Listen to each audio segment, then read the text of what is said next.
Feel the real fear with us. দেশ ও দেশের বাইরে যেখান থেকে আফনান দ্য হরর ওয়ার্ল্ডের আজকের শনির রাতে 23তম আয়োজনের সাথে যুক্ত হচ্ছেন বা পরবর্তীতে হবেন, সকলকে জানাচ্ছি শুভেচ্ছা ও ভালোবাসা। আশা করি সবাই ভালো আছেন, সুস্থ আছেন। প্রিয় লিসেনার্স, আজকের শনির রাতে 23তম আয়োজনে আমরা আমাদের প্রিয় রেমিটেন্স যোদ্ধা ভাইদের পাঠানো ঘটনাগুলো উপস্থাপন করব। আজকের এপিসোডে দুটি ঘটনা থাকছে। দুটি ঘটনাই আপনাদের ভয়ের শিহরণ জাগাতে সক্ষম হবে ইনশাল্লাহ। চলুন ঘটনায় চলে যাব। তবে যাবার আগে সেই চিরচেনা কথাগুলো আবারও বলতে চাই, এই ভিডিওর লাইক বাটনে প্রেস করতে ভুলবেন না, ভিডিওর লিঙ্কটা বেশি বেশি করে শেয়ার করে দিবেন। প্রিয় লিসেনার্স, ঘটনাগুলো কেমন লাগছে তা জানিয়ে এই ভিডিওর কমেন্ট সেকশনে কমেন্ট করতে পারেন। এছাড়া আমাদের ফেসবুক পেজ এবং গ্রুপ তো রয়েছে আফনান দ্য হরর ওয়ার্ল্ড নামে, সেখানে গিয়েও আপনারা আপনাদের মতামত জানাতে পারেন। যারা ঘটনা পাঠাতে চান তা লিখ অথবা রেকর্ড করে যে কোনোভাবেই ঘটনা পাঠাতে পারবেন afnanthehorrorworldbd@gmail.com এই ইমেল অ্যাড্রেসে। ইমেল অ্যাড্রেসের স্পেলিংটা বলে দিচ্ছি, AFNANTHEHORRORWORLDBD afnanthehorrorworldbd@gmail.com। স্পেলিংটাও আমরা আমাদের ভিডিও ডিসক্রিপশনে দিয়ে রেখেছি, সেখানে গিয়ে স্পেলিংটা চেক করে নিতে পারবেন। প্রিয় লিসেনার্স, আলহামদুলিল্লাহ সুম্মা আলহামদুলিল্লাহ, আপনাদের কাছেও অশেষ কৃতজ্ঞতা। আফনান দ্য হরর ওয়ার্ল্ড হাঁটি হাঁটি পা পা করে 4 লক্ষ সাবস্ক্রাইবার্সের একটি প্ল্যাটফর্ম হিসাবে যাত্রা শুরু করেছে। হাঁটি হাঁটি পা পা করে খুব অল্প কিছু সাবস্ক্রাইবার্সদের নিয়ে আমরা যাত্রা শুরু করেছিলাম, সেটা এখন 4 লক্ষ সাবস্ক্রাইবার্স হিসাবে নতুন করে আবার যাত্রা শুরু করেছে। খুব তাড়াতাড়ি ইনশাল্লাহ আমরা 500K-তে চলে যাব। এরপর ইনশাল্লাহ আমরা 1 মিলিয়ন সেলিব্রেশন করব। আর অনেকেই বলেছেন 400K উপলক্ষে কোনো স্পেশাল এপিসোড হবে কি না। আমরা বলেছিলাম শুরু থেকেই যে 400K উপলক্ষে আমরা কোনো স্পেশাল এপিসোড করব না, আমরা 500,000 অর্থাৎ 500K উপলক্ষে একটি স্পেশাল এপিসোড করব। একটি বা একাধিক, এটা কিভাবে আমরা ঘটনা পাচ্ছি, কোন ধরনের ঘটনা পাচ্ছি সেটার উপর নির্ভর করবে। তবে 400K উপলক্ষে আমরা এই মুহূর্তে কোনো স্পেশাল এপিসোড করতে পারছি না বলে আন্তরিকভাবে দুঃখিত। আশা করছি লিসেনাররা বিষয়টা ক্ষমা সুন্দর দৃষ্টিতে নেবেন। প্রিয় লিসেনার্স, আজকের এই এপিসোডের প্রথম যে ঘটনাটি আপনাদের সাথে শেয়ার করব, এই ঘটনাটি আমাদেরকে যিনি পাঠিয়েছেন উনি একজন ইলেকট্রিক্যাল ইঞ্জিনিয়ার। উনি বর্তমানে রয়েছেন সংযুক্ত আরব আমিরাতের আবুধাবির আল আইন নামক শহরে। আর উনি তাকা ডিস্ট্রিবিউশন নামক একটি পাওয়ার কোম্পানির চিফ ইঞ্জিনিয়ার। ওনার দেশের বাড়ি চট্টগ্রামের ফটিকছড়ি উপজেলার নাজিরহাট পৌরসভাতে। উনি যখন এলাকাতেই ছিলেন তখন এই ঘটনাটির একটি অংশের সাক্ষী হয়েছিলেন। চলুন ঘটনাটি শুনে আসি। ঘটনাটি 2020 সালের যখন লকডাউন চলে এই সময়কার। তো এরও আগে উনি চাকরি করতেন ঢাকা ইপিজেডে। চিন্তা করলেন যে চাকরিটা এখন আর করব না, চাকরিটা ছেড়ে দিয়ে বিসিএসের প্রিপারেশন নেই। তো বিসিএসের প্রিপারেশন নেওয়ার জন্য উনি ঢাকা ইপিজেডের চাকরিটা ছেড়ে দিয়ে চট্টগ্রামে চলে আসেন। পরবর্তীতে দেখা গেল উনি কিছুটা আর্থিক সমস্যার মুখোমুখি হচ্ছেন, কারণ উনি যখন চাকরি করতেন মোটা অঙ্কের বেতন তো উনি পেতেন, আর ওনার চলাফেরার যেই একটা ধারা ছিল, হঠাৎ করে চাকরি ছেড়ে দেওয়ার পর সেই ধারাটা তো আর অব্যাহত রাখা যাচ্ছিল না, যার কারণে উনি কিছুটা আর্থিক সমস্যার মধ্যে পড়ে গেলেন। পরবর্তীতে চিন্তা করলেন যে আর একটা চাকরি নেই চট্টগ্রামে, পাশাপাশি উনি বিসিএসের প্রিপারেশনটা নেবেন। এমন চিন্তা করেই মূলত চট্টগ্রাম ইপিজেডের একটি বেসরকারি কোম্পানিতে উনি ভাইবা দেন। ভাইবা ভালো হয়, লিখিত পরীক্ষা পাশ করার পর ভাইবা দিয়েছেন, দেখা গেল ভাইবা ভালো হয়েছে এবং চাকরিটা ওনার হয়ে যায়। ওনার জয়েনিং ছিল 2020 সালের ফেব্রুয়ারি মাসের 1 তারিখে।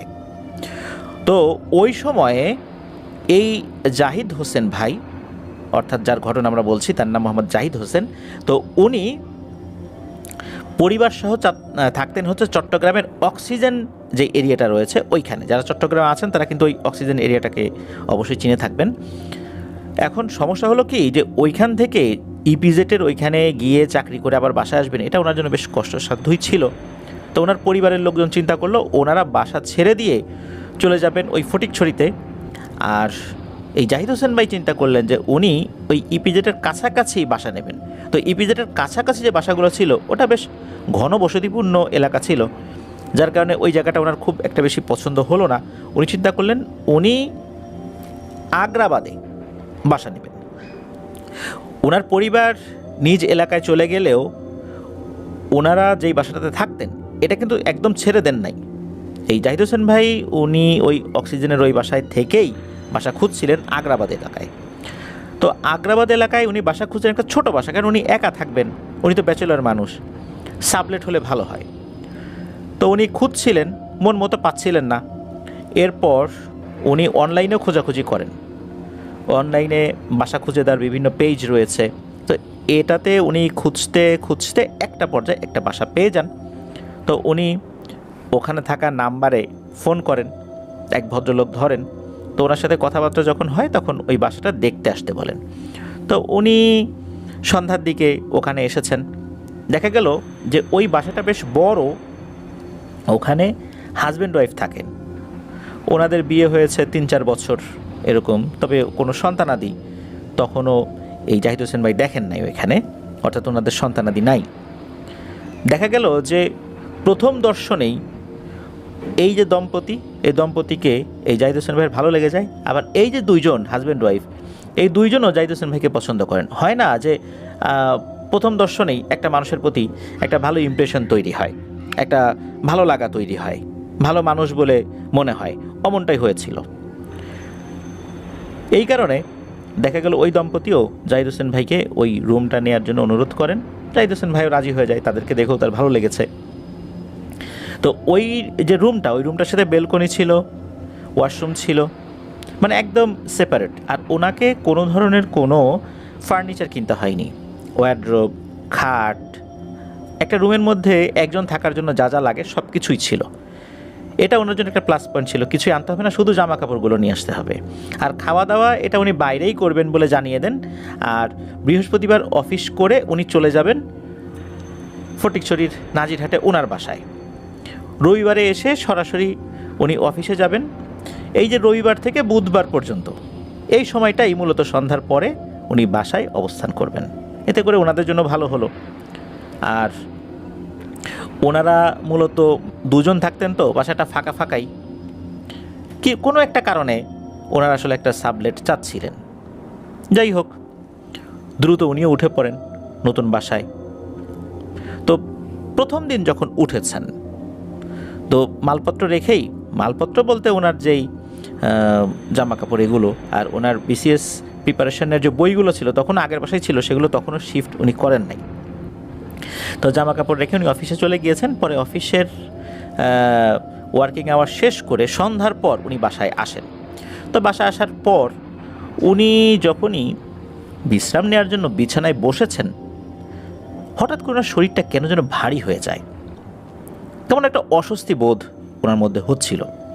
কিন্তু প্রথমবার যখন উনি এই বাসায় এসেছিলেন বেশ ভালো লাগছিল, বাসাটা খোলামেলা, খুব সুন্দর লাগছিল। কিন্তু এখন কেন জানি এক ধরনের অস্বস্তি বোধ কাজ করছে। তো উনি চিন্তা করলেন যে নতুন বাসা, এই কারণে হয়তো একটু অস্বস্তি বোধ হচ্ছে, সময়ের সাথে সাথে সেটা ঠিক হয়ে যাবে। কিন্তু এই অস্বস্তি বোধটা একটু অন্যরকম ছিল।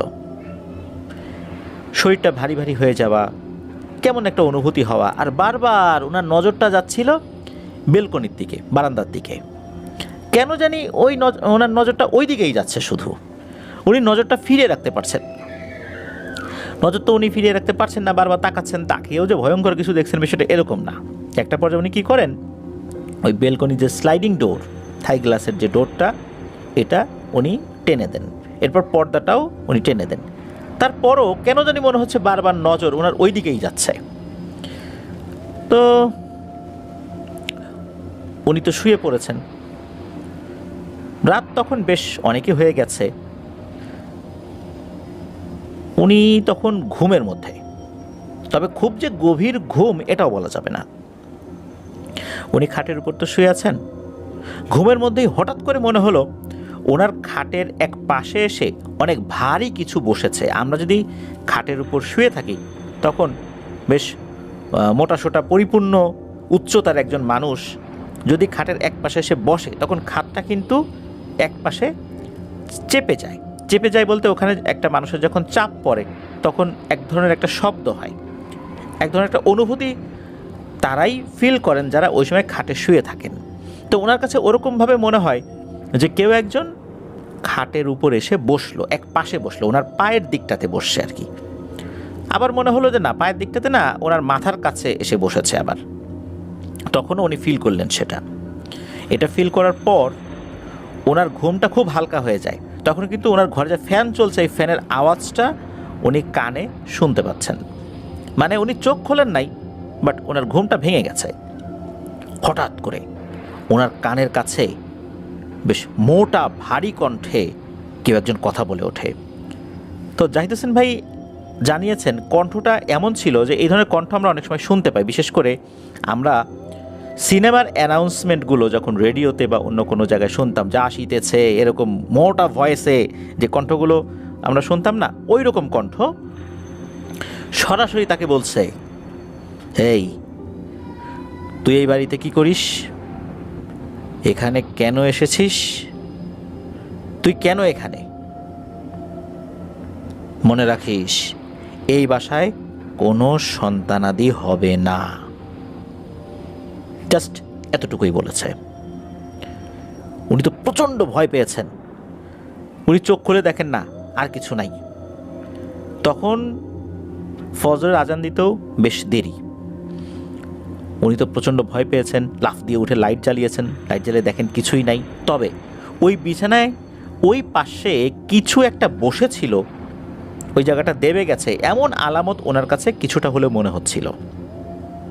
এখন এইরকম সময় তো দরজা খুলে ওই আপু আর ভাইয়াকে ডাকাডাকি করা যায় না, ওনারা তো ঘুমাচ্ছেন, বিষয়টা ভালো দেখায় না। কিন্তু উনি অপেক্ষা ছিলেন কখন সকাল হবে আর ওনারা ঘুম থেকে উঠে দরজা খুলে ড্রয়িং রুমে আসবেন। ওনার তো সারা রাত আর ঘুম হচ্ছে না। যখন সকালবেলা ওনারা ঘুম থেকে উঠে দরজা খুলেছেন, উনি তো দৌড়ে বাইরে বের হয়েছেন। বাইরে বের হয়ে দেখেন যে ওই আপু। তো আপুকে দেখে উনি বেশ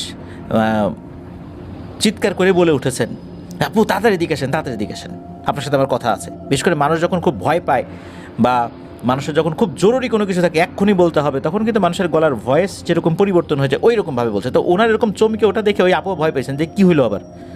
তখন ওই আপু বলছেন, তুমি শান্ত হও, বসো, এই সোফায় বসো। তো সোফায় বসার পর এই জাহিদ হোসেন ভাই উনি বলছেন যে আপু, আমার সাথে একটা ভয়ঙ্কর ঘটনা ঘটে গেছে, এই ব্যাপার আমি এই শুনেছি। এইটা শোনার পর এই আপুকে খুব চিন্তিত দেখা যায়। উনি ঘুম থেকে ওঠার পর স্বাভাবিকভাবে মানুষের ফেস এক ধরনের থাকে, সময়ের সাথে কিছুটা সময় পর সেটা ঠিক হয়ে যায়। ঘুম থেকে ওঠার পর ওনার চেহারা যেরকম ছিল, হঠাৎ করে মনে হচ্ছে চেহারাটা আরও মলিন হয়ে গেল। উনি গভীরভাবে কিছু চিন্তা করছেন। কয়েক মিনিট চিন্তা করার পর উনি কিছু কথা বলেন। মনে হলো উনি কোনো রহস্যের গন্ধ পাচ্ছেন। উনি বলেন যে আসলেই অনেক দিন ধরেই কেমন একটা অস্বস্তি বোধ হয়, এই জন্যই সাবলেট নিয়েছি যাতে করে এই সমস্যাটা কেটে যায়, কিন্তু বুঝতে পারলাম এখানে অন্য কোনো সমস্যা আছে। তখন ওই আপু বললেন যে উনি এর আগে সন্তান সম্ভবা হয়েছিলেন। 7 মাস যখন ওনার গর্ভের সন্তানের বয়স, হঠাৎ করেই এই সন্তান নড়াচড়া বন্ধ করে দেয়। এরপর যখন ডক্টরের কাছে নিয়ে যাওয়া হয়, তখন দেখা গেল এই সন্তানটি গর্ভের মধ্যেই মারা গিয়েছে। তো এরকম সমস্যার কথা উনি বলেন।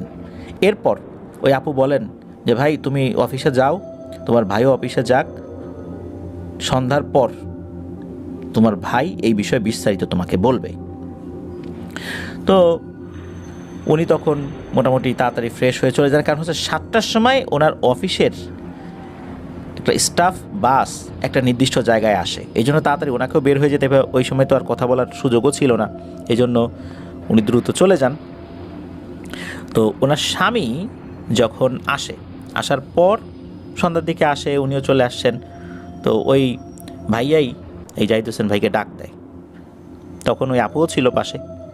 তখন দুজন মিলে এই বিষয়গুলো আবারও বলেন যে এই ব্যাপার। তখন বিষয়টা তো খুব চিন্তার বিষয়। মূলত মঙ্গলবারে উনি বাসায় উঠেছেন, মঙ্গলবার রাতের বেলা স্বপ্ন দেখেছেন, বুধবার এই স্বপ্নের কথা বর্ণনা করেছেন। অর্থাৎ বৃহস্পতিবার উনি অফিস করে বাসায় চলে যাবেন।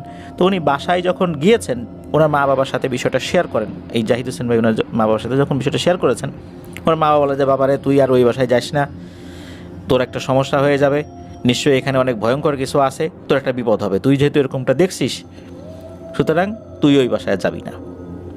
এখন কি করবেন উনি? মা বাবা বলতেছেন। বাসায় থেকেই তখন ওনার বিভিন্ন বন্ধু বান্ধবদেরকে ফোন দিচ্ছেন যে আশেপাশে কোনো, তো ওরকমভাবে যখন কিছু পাওয়া যাচ্ছিল না, একটা পর্যায়ে এসে উনি সিদ্ধান্ত নেন যে না, উনি বাসা পরিবর্তন করবেন না। কেননা ওই আপু ভাইয়া যেরকম আন্তরিকতা দিয়ে ওনাকে বাসা ভাড়াটা দিয়েছেন, ছোট ভাইয়ের মতো করে দেখছেন, তো ওনারা এরকম একটা সমস্যার মধ্যে পড়ে গেছেন, এই মুহূর্তে কিভাবে উনি ওনাদেরকে বিপদে ফেলে চলে আসবেন? এটা একটা সমাধান তো করে যেতে হবে। উনি চিন্তা করলেন যে উনি বাসা পরিবর্তন করবেন না, তবে উনি এতটুকু পরামর্শ দিয়েছিলেন ওই ভাইয়াকে ফোন করে যে ভাইয়া এই বাসায় মনে হয় সমস্যা আছে, বাসাটা পরিবর্তন করতে হবে, কিন্তু আমি আপনাদের সাথেই থাকব। তখন এরকম কথাবার্তাই হয়ে যায় যে জাহিদ হোসেন ভাই ওনাদেরকে ছেড়ে যাবেন না। তো ওই বাসায় থেকেই ওনারা বাসা খুঁজছিলেন অন্য কোনো জায়গায়। সন্ধ্যার দিকেই ওই ভাইয়া এবং জাহিদ হোসেন ভাই উনি চলে আসতেন, দুইজন মিলে বাসা খুঁজতেন। তবে ওই যে যে মোটা ভারী কণ্ঠে ওনাকে যে বলেছিল যে কথাটা, এটা উনি পরবর্তীতে আর না শুনলেও ওই অস্বস্তি বোধটা এটা কিন্তু ছিল। আরও একটি বিষয় ওই ভাইয়া বলেছিলেন জাহিদ হোসেন ভাইকে, ওই ভাইয়া বলেছিলেন যে ওনার স্ত্রীর গর্ভের 7 মাসের সন্তানটি নড়াচড়া বন্ধ করে দেওয়ার কয়েকদিন আগে উনি একটি স্বপ্ন দেখেছিলেন। কি সেই স্বপ্ন? উনি স্বপ্নে দেখেছিলেন এই যে যেই রুমটাতে এই জাহিদ হোসেন ভাই উনি ভাড়া নিয়েছেন, উনি স্বপ্নে দেখেন যে ওই ভাইয়া ওই রুমে শুয়ে আছেন। তো একটি বাচ্চা 1-1.5 বছর বয়সী বাচ্চার মতো হবে আর কি, সে দৌড়াদৌড়ি করছে, খেলছে। খেলতে খেলতে বাচ্চাটা কি করলো, বাচ্চাটা দৌড়ে ওই বেলকনির দিকে চলে যাচ্ছে। আর ওই ভাইয়া কিন্তু শুয়েই আছেন, শুয়ে শুয়ে সেটা দেখছেন। ওই বাচ্চাকে উনি চেনেন না। বাচ্চাটা বেলকনির দিকে দৌড়ে যাচ্ছে, হঠাৎ করে বাচ্চাটা পেছন দিকে ঘুরলো, ঘুরে ওই ভাইয়ার দিকে তাকিয়ে হাসি দিল। হাসি দেওয়ার পর ওই বাচ্চাটা বেলকনি থেকে এক লাফ দিয়ে নিচে পড়ে গেল। তখন ওই ভাইয়া তাড়াতাড়ি করে ওই বেলকনির দিকে চলে গেলেন বাচ্চাটার কী হলো দেখার জন্য।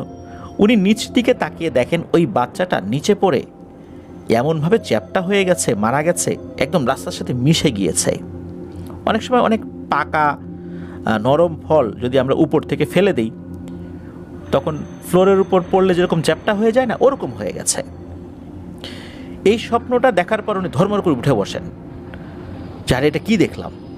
এর কয়েকদিন পরেই ওনার স্ত্রীর গর্ভের সন্তানের নড়াচড়া বন্ধ হয়ে গিয়েছিল। তাহলে বোঝা যাচ্ছে যে এই স্বপ্নের একটা দুর্দান্ত অর্থ ছিল, যেটা ওই সময়ের প্রেক্ষাপটে উনি বুঝতে পারেন নাই। তো এটা জাহিদ হোসেন ভাইকে জানিয়েছেন। তো যাই হোক, বাসা ওনারা খুঁজছিলেন। তবে এর মধ্যে যেটা হয় সেটা হচ্ছে যে ওনাদেরকে ভালো কোনো হুজুর দেখাতে বলেন। এর ভিতরে আর একটা সমস্যা হয়ে যায়, লকডাউন শুরু হয়ে যায়। লকডাউন শুরু হয়ে গেলে অফিস আদালতও বন্ধ হয়ে যায়। এই জাহিদ হোসেন ভাই উনি ওনার যে বাড়ি চট্টগ্রাম ফটিকছড়ি নাজিরহাট পৌরসভাতে, সেখানে উনি চলে যান। তো এর মধ্যে ফোনে যোগাযোগ হচ্ছিল ওই ভাইয়া আপুদের সাথে, ওনারা হুজুর দেখাচ্ছিলেন। একটা পর্যায়ে ওই ভাইয়া ফোন করে জানান আলহামদুলিল্লাহ সমস্যার সমাধান হয়েছে। মূলত ওই ভাইয়া জানান যে এই ভাইয়া এবং আপুর উপরে ভয়ঙ্কর এক জিন চালান করে দেওয়া হয়েছে, বিশেষ করে এই আপুর উপরে এর প্রভাবটা খুব বেশি। আর এই জিনটা শুধু একটা কাজই করবে, কোনো সন্তানাদি হতে দেবে না। আর এই কাজটা মূলত কে করেছিল? ওই ভাইয়া যেই অনুমানটা করেছিলেন, এটা হচ্ছে তারই আপন বড় ভাইয়ের স্ত্রী। মূলত এই ভাইয়া এবং আপু পছন্দ করে বিয়ে করেছিলেন, যেটা পরিবার থেকে আসলে মেনে নেয়নি প্রথম দিকে, পরবর্তীতে মেনে নিয়েছে। তো তখন তো আসলে কি করবেন, ওনারা মেনে নিতে বাধ্য হয়েছেন। এখন চাকরির সুবাদে ওই ভাইয়া তো তার ওয়াইফকে নিয়ে, মানে ওই আপুকে নিয়ে চলে আসছেন অন্য আর একটা জায়গায়, সেখানে বাসা ঠিক করেছেন, ওনারা ঘর সংসার করছেন। মূলত ওই ভাইয়ার বড় ভাইয়ের স্ত্রী, তিনি এই কুপরামর্শটা তার পরিবারের সদস্যদেরকে দিয়েছেন যে এই ছেলে তো বিয়ে করেছে এই মেয়েকে, তো এই মেয়ের জন্য কোনো সন্তান সন্ততি না হয়।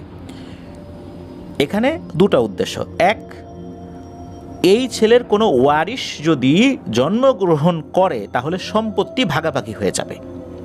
এটা একটা সমস্যা। তো কোনো সন্তানাদি হতে দেয়া যাবে না, যেন কোনো ওয়ারিশ সৃষ্টি না হয়, আর সম্পত্তি ওই ভাইয়ার যে বড় ভাই সেই যেন ভোগ দখল করতে পারে। এই কুপরামর্শটা সেই বড় ভাইয়ের স্ত্রীর মাথা থেকেই আসছে এবং সেই পরামর্শে সম্মত হয়েই এই ভয়ঙ্কর অপকর্মটা ওনারা করেছেন। তো হুজুরের কাছ থেকে এই ধরনের তথ্য পাওয়ার পর হুজুর ওনার পদ্ধতিতে রুকিয়া করে এই সমস্যাটা সমাধান করেছিলেন। এক্স্যাক্ট কোন পদ্ধতি অবলম্বন করেছিলেন এই বিষয়ে অবশ্য জাহিদ হোসেন ভাই বলতে পারেন নাই। তবে আলহামদুলিল্লাহ এর বেশ কিছুদিন পর যখন লকডাউন উঠে যায়, সব কিছু ঠিকঠাক হয়ে যায়, এরপর অবশ্য উনি অন্য বাসায় চলে গিয়েছিলেন। বেশ কিছুদিন পর ওনার মেসেঞ্জারে একটি ছবি ওই ভাইয়া পাঠিয়েছিলেন। দেখা গেল ওনার একটা সন্তান হয়েছে, সেই সন্তানের ছবি। বিভিন্ন সময় এই সন্তানের সাথে ওনাদের খুনসুটি, বিভিন্ন ছবি, এগুলো ওনার মেসেঞ্জারে পাঠাতেন। ওনার ওই ফেসবুক আইডিটা হ্যাক হয়ে যাওয়ার কারণে সেটা উনি আর রিকভার করতে পারেন নাই। পরে আরও একটি ফেসবুক আইডি খুলেছেন, সেটার সাথে অবশ্য ওই ভাইয়া এবং আপু যুক্ত নাই। এরপর উনি দেশের বাইরে চলে আসছেন চাকরি নিয়ে। এখন ওনাদের ফোন নাম্বারটা নাই, আর ওই ফেসবুকের সাথে কানেক্টেড না থাকার কারণে তাদের সাথে যোগাযোগ হয় নাই, যার কারণে ওনাদের নামটা এবং ঠিকানাটা জাহিদ হোসেন ভাই বলেন নাই। কারণ তাদের সাথে যেহেতু যোগাযোগ করে ঘটনাটি দেন নাই, এই কারণে তাদের অনুমতি তো উনি সংগ্রহ করতে পারেন নাই, যার কারণে আসলে আমরাও তাদের নাম ঠিকানা পেলাম না।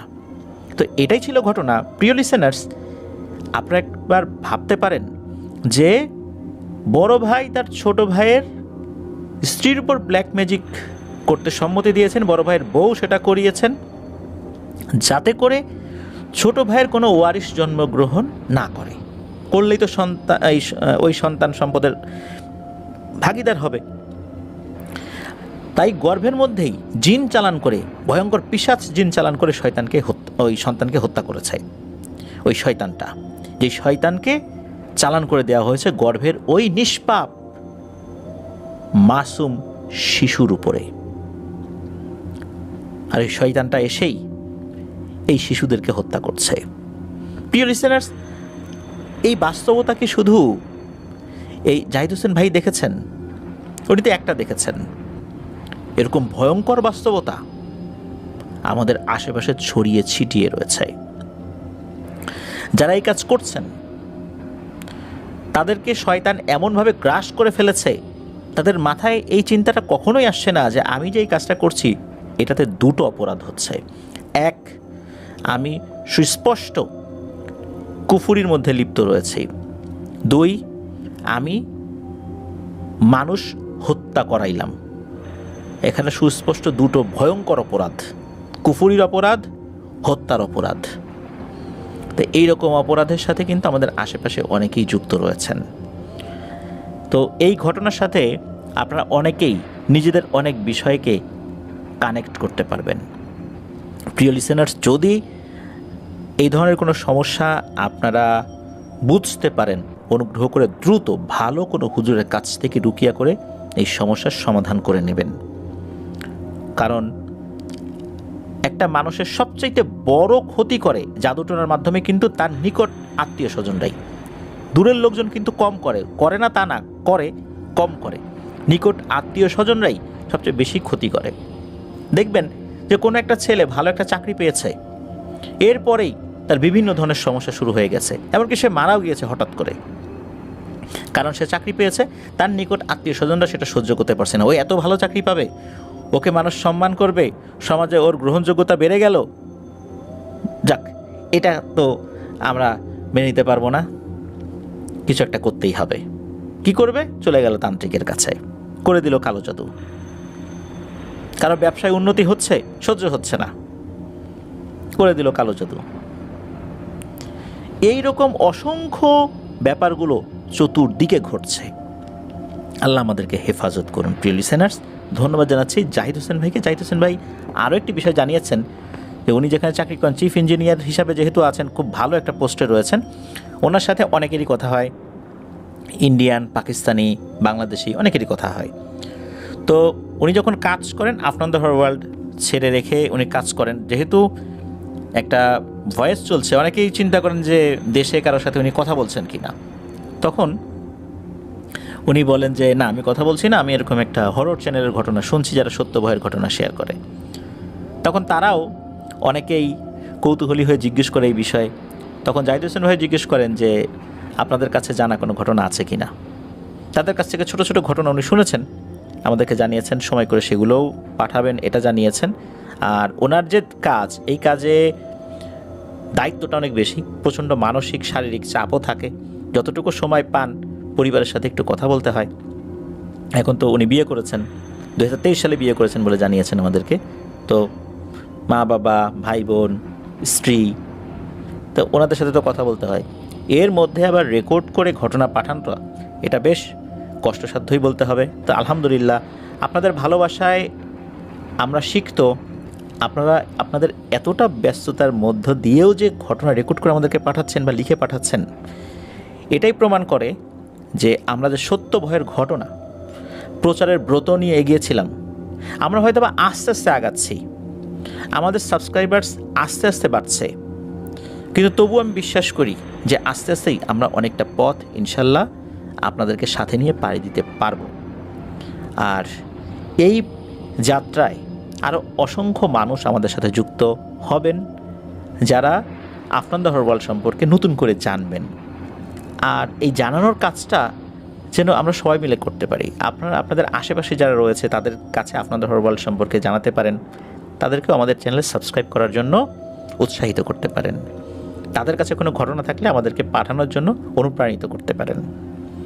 চলুন ডিয়ার লিসেনার্স, চলে যাব আমাদের এবারের এপিসোডের পরবর্তী আরও একটি ঘটনায়। আর এই ঘটনাটি আমাদের এবারে শনি রাতে 23তম আয়োজনের শেষ ঘটনা। চলুন শুনে আসি সেই ঘটনাটি।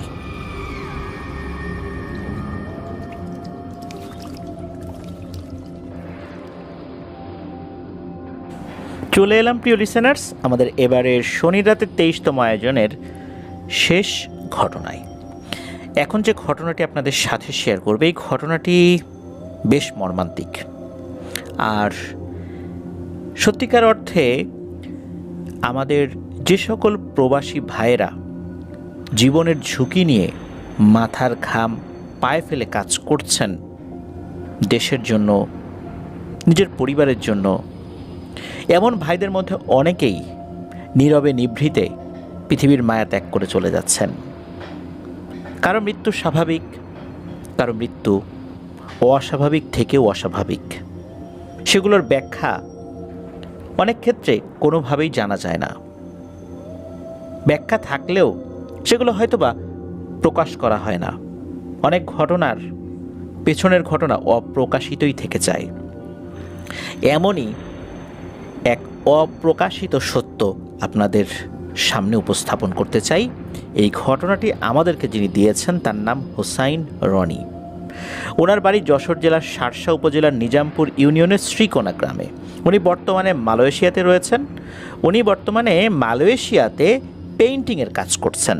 তবে 10 বছর আগে উনি যখন মালয়েশিয়াতে গিয়েছিলেন তখন কিন্তু নির্মাণ শ্রমিক হিসাবে গিয়েছিলেন।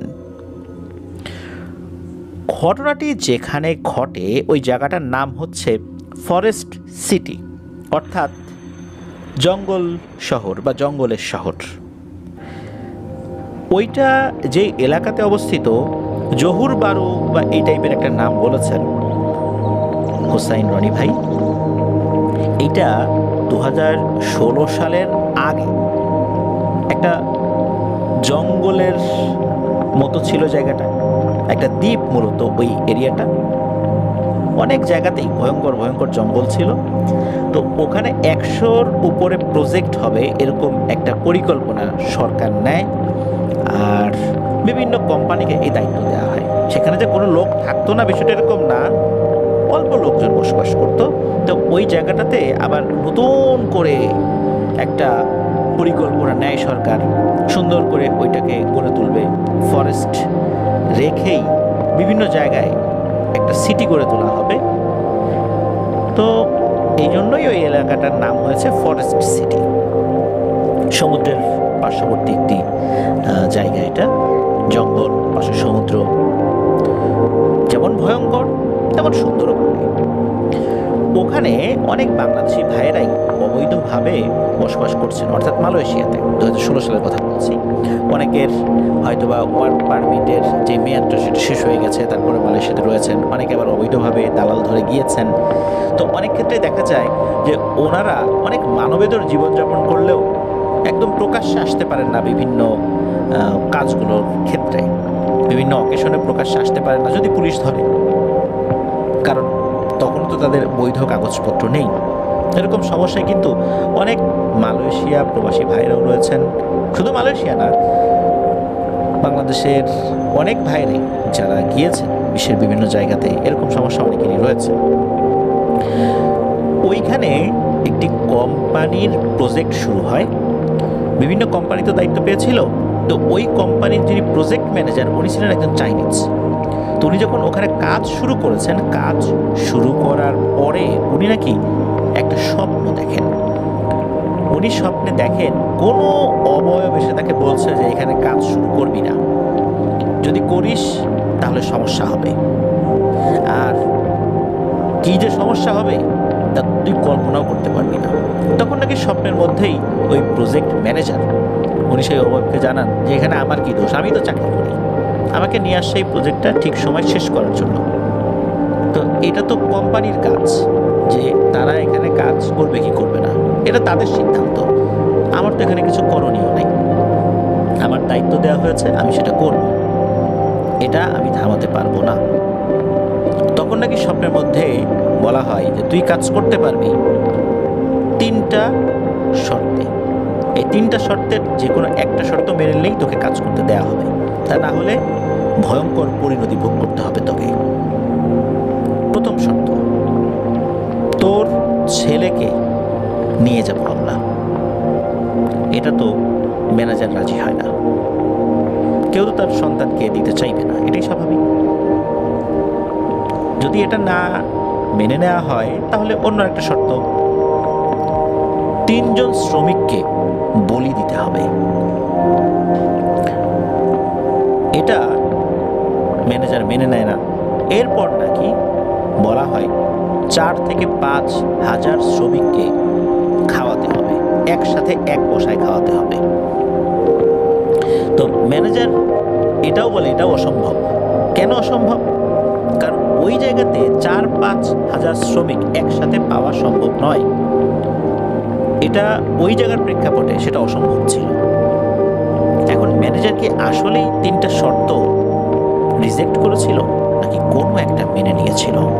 নিজের সন্তানকে তো দিতে চাইল না। 4-5 হাজার শ্রমিককে এক জায়গায় করাটাও এটা টাফ ছিল, কারণ কোম্পানির নীতিগত সিদ্ধান্ত ছাড়া এই রকমের একটা কাজ করাটা অসম্ভব ছিল। কারণ ওই জায়গায়, বিশেষ করে ওই দ্বীপে আসতে হলে জাহাজে করে শ্রমিক নিয়ে আসতে হবে। তাহলে এত শ্রমিক জাহাজে করে নিয়ে আসবে, সরকার কি সেটা অ্যালাউ করবে? নিশ্চয়ই করবে না। সরকার কেনই বা 4-5 হাজার শ্রমিককে ওখানে যেতে দেবে ঘুরতে? নিশ্চয়ই না। তো এটাও কিন্তু আসলে চোখে পড়ার মতো। তাহলে নীরবে নিভৃতে কোনটা করা যায়? নিশ্চয়ই 3 জন শ্রমিককে বলি দেয়া। ম্যানেজার কি এটাই মেনে নিয়েছিলেন? চলুন সামনে এগিয়ে যাই, আসলে কি হয়েছিল সেখানে। কাজ শুরু হয়ে যায়। 3 শিফটে কাজ হতো। 24 ঘন্টাকে 3 ভাগে ভাগ করে 8 ঘন্টা 8 ঘন্টা 8 ঘন্টা, 3 8 24। এইভাবে 3 শিফটে কাজ হতো।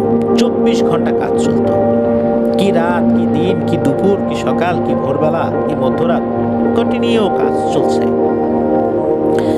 কাজ চলতে চলতে যখন 30 তলা পর্যন্ত কমপ্লিট হয়ে যায়, ওটা ছিল 56 তলা বিশিষ্ট একটি বিল্ডিং, এরকম একটা প্রজেক্ট ছিল। 30 তলা হয়ে গেছে। ভারী মালামাল তোলার জন্য, আবার শ্রমিকরা যেন দ্রুত উপরে উঠতে পারে, এই জন্য কিন্তু আলাদা লিফট থাকতো। শ্রমিকদের তোলার জন্য আলাদা লিফট থাকে। তো 30 তলা যখন হয়ে যায় তখন শুরু হয়ে গেল সমস্যা।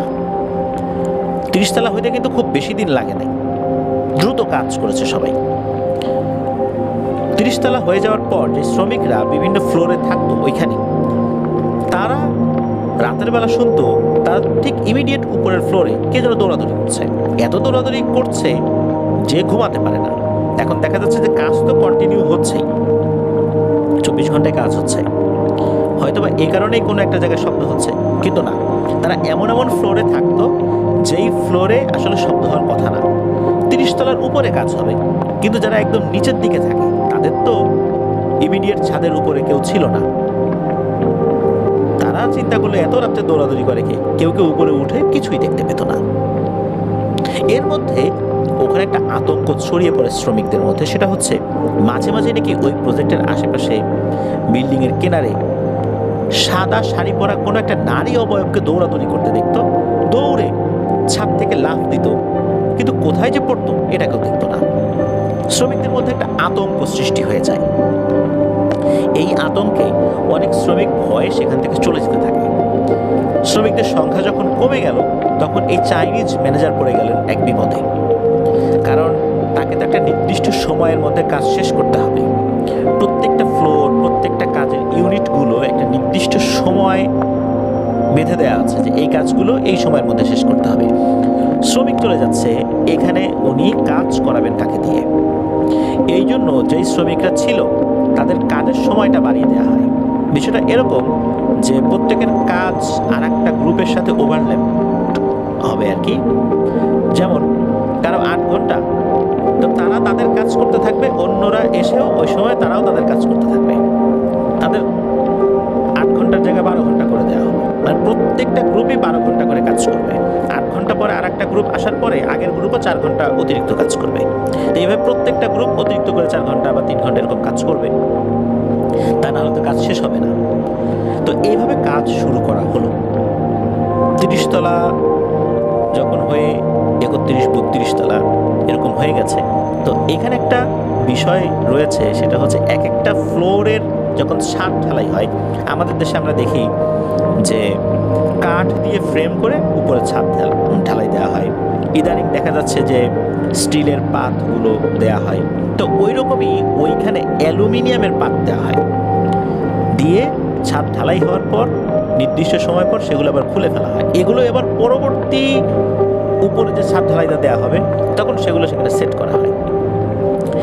এরকম একটা ফ্লোরে যখন অ্যালুমিনিয়ামের পাতগুলো খোলা হবে, তখন একজন শ্রমিক একটা অংশে কাজ করছিলেন, সেখানকার অ্যালুমিনিয়ামের পাত্র উনি খুলবেন।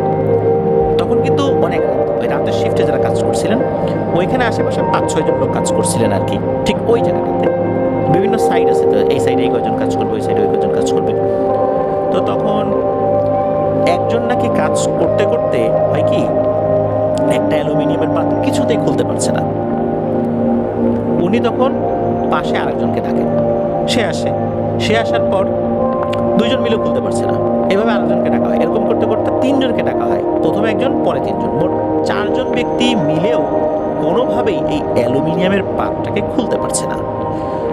অনেক চেষ্টার পর হঠাৎ করে অ্যালুমিনিয়ামের পাতটা এমনভাবে খুলে যায়, আর ওই অংশটা ছিল একদম ছাদের কিনারে, মানে ওই ফ্লোরের ছাদের কিনারে ছিল।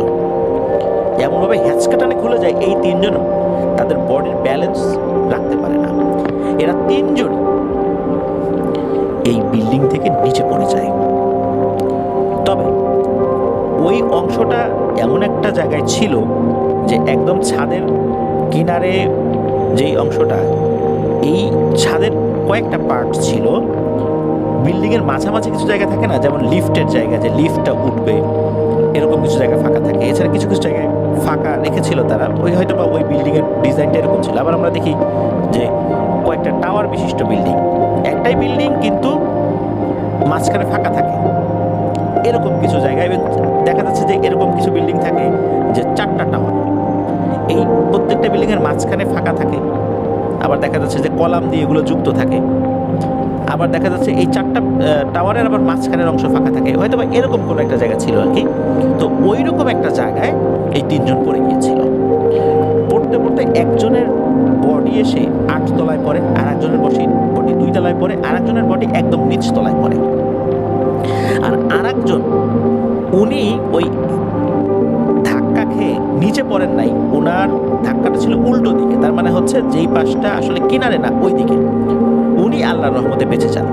তো ওনার মুখ থেকে এই ঘটনাটা শোনা যায়। যখন তিনজন নিচে পড়ে যায় অনেক জোরে শব্দ হয়, তখন যারা ঘুমন্ত ছিল বা অন্যান্য সাইডে যারা কাজ করছিল এরাও দৌড়ে চলে আসে, চিৎকার চেঁচামেচি শুরু হয়ে যায়।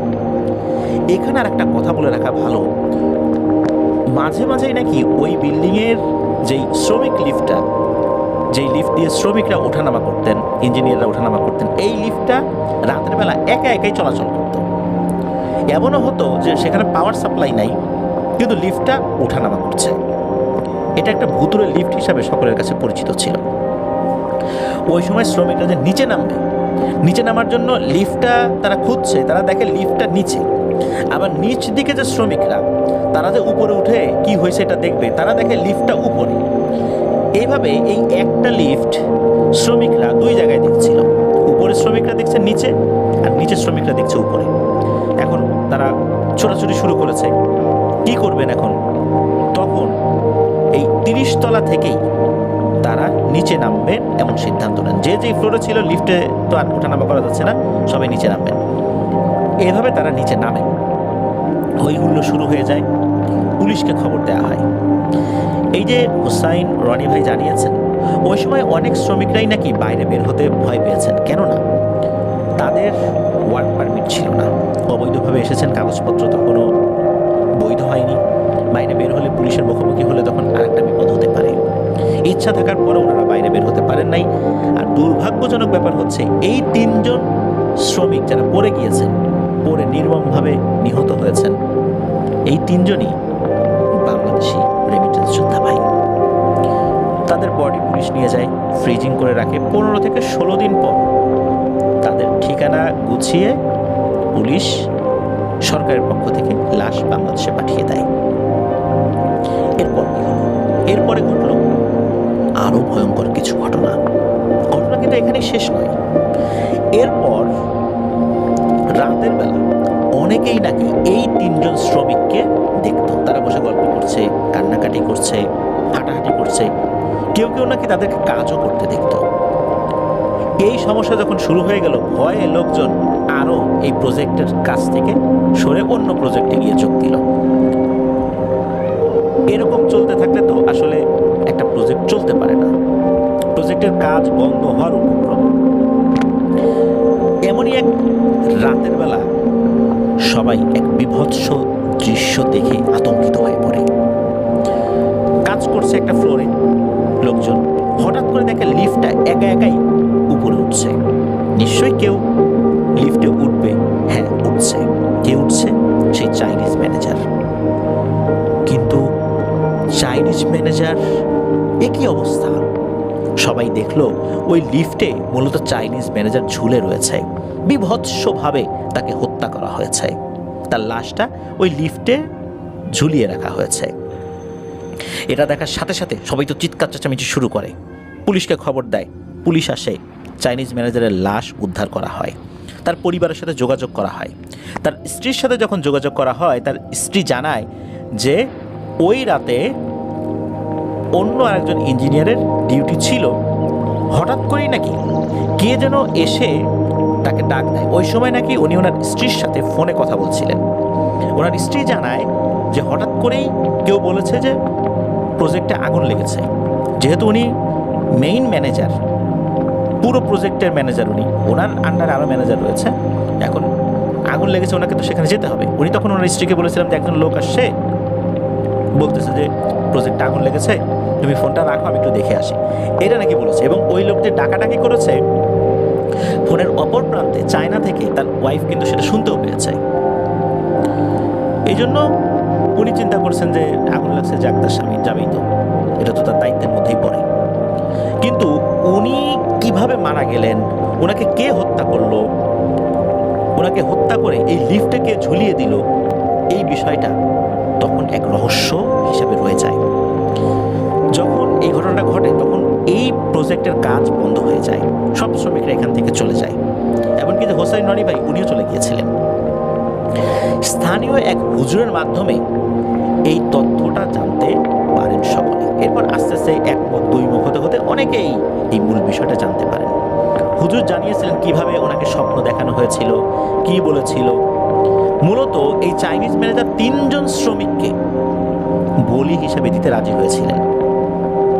উনি নাকি জানতেন যে কোন অংশে এই 3 জন শ্রমিক দাঁড়াবে।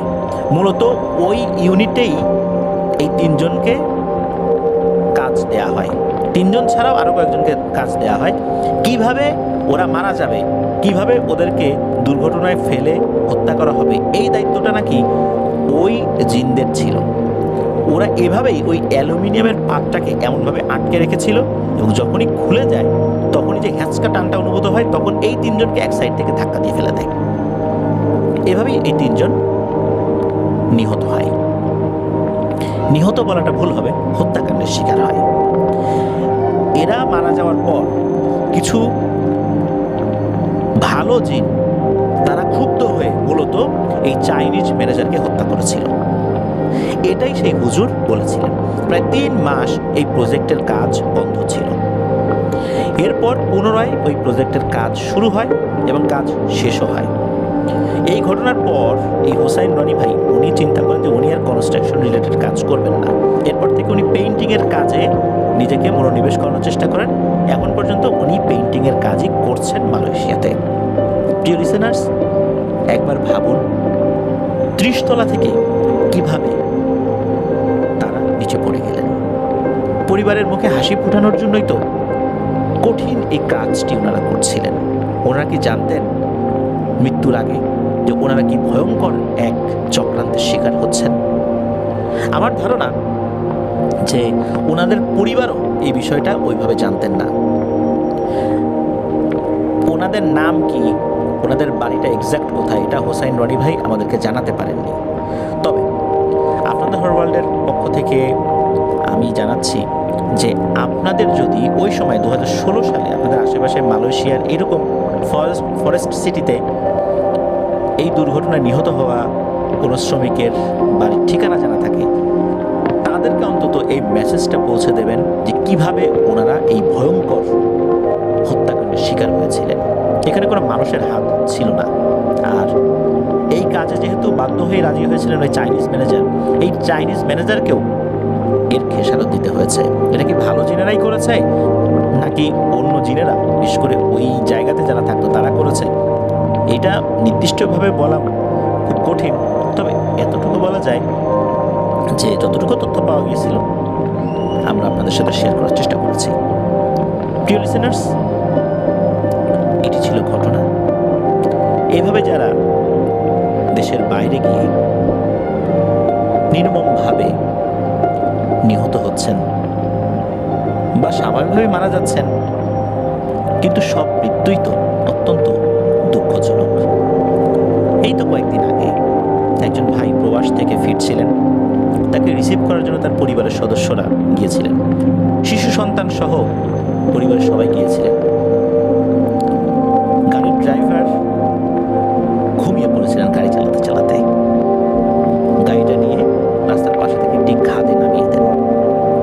পুরুষ সদস্যরা বের হতে পারলেও নারী শিশুরা বের হতে পারেননি। কি নির্মম দৃশ্য ফেসবুকে, ইউটিউবে ভেসে বেড়াচ্ছে। একবার চিন্তা করুন, উনি বিমানে ওঠার আগে ফেসবুকে পোস্ট দিয়েছিলেন, স্বপ্ন যাবে বাড়ি। স্বপ্ন কি বাড়ি গিয়েছিল নাকি দুঃস্বপ্ন বাড়িতে গিয়েছিল? পরিবারের সকলকে হারিয়ে উনি এখন পাগল প্রায়।